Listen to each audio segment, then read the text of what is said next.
السلام عليكم ورحمة الله وبركاته. تحية طيبة لكل متابعين القناة. ستات البيوت اللي بتبقى قاعدة في البيت وتقولك احنا لسه هنحشي كرنب، ياه ده الموضوع صعب جدا. طب تعالي النهاردة نعمل كرنب ابيض محشي وبطريقة سهلة جدا جدا جدا. هنبتدي ان احنا نعمل ايه؟ هنجيب كرنبة كبيرة او حسب احتياجك، يعني نقول مثلا ما يعادل نص كيلو، هتقسميها نصين. معاكي حزمة بقدونس، معاكي بصلتين كبار، معاكي بالظبط 250 جرام يعني نص كيلو لحمة مفرومة، بيضاية، ملح، فلفل، جوز الطيب، كمان كراوية اللي احنا بنديها للأطفال معلقة كراوية، معانا كمان 50 جرام جبنة مبشورة، معانا عيش، رغيف عيش بايت يكون عندك لأن لسه هنبله معاكي. كمان في حاجة اسمها فتات الخبز، دي فتات الخبز اللي احنا بنقول عليها يا جماعة اللي هو مثلا البقسماط، اللي هي 2 معلقة بقسماط. كمان معانا 50 جرام من الزبدة، والصلصة بتاعت اللي هي الصوص اللي هو الصويا، صوص الصويا ما تنسوش، عشان بس ايه محدش يغلط مننا في المكونات.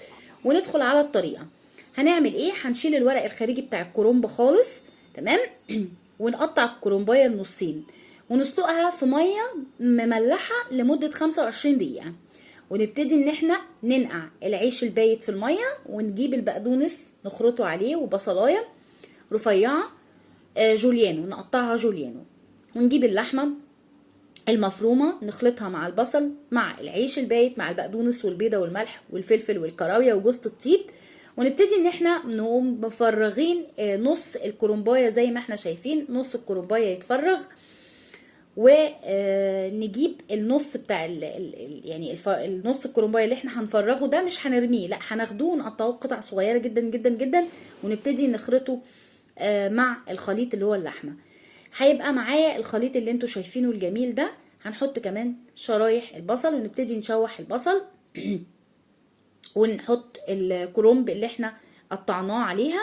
وبعد كده نبتدي نحط الحشوة اللي هي اللحمة، ونرش من فوق الوش خالص الجبنة المبشورة والبقسماط عليها.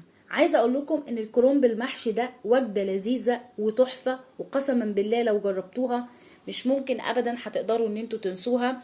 الطبق ده يا جماعه طبق يعني فولاذي زي ما بيقولوا، تحفه تحفه تحفه تحفه.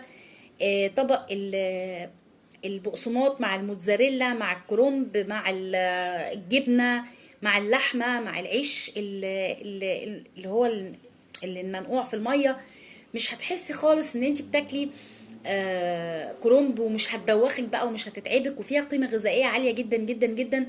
النهارده الوصفه دي بقى من ابتكار نهى، فما تنسوش تدعمونا باجمل لايك منكم، واللي يعمل الوصفه ينزلها لنا على الطريقه، واوعدكم ان انا هشيرها عندي الصفحه. واشوفكم في فيديو جديد ان شاء الله باذن الله، والسلام عليكم ورحمه الله وبركاته.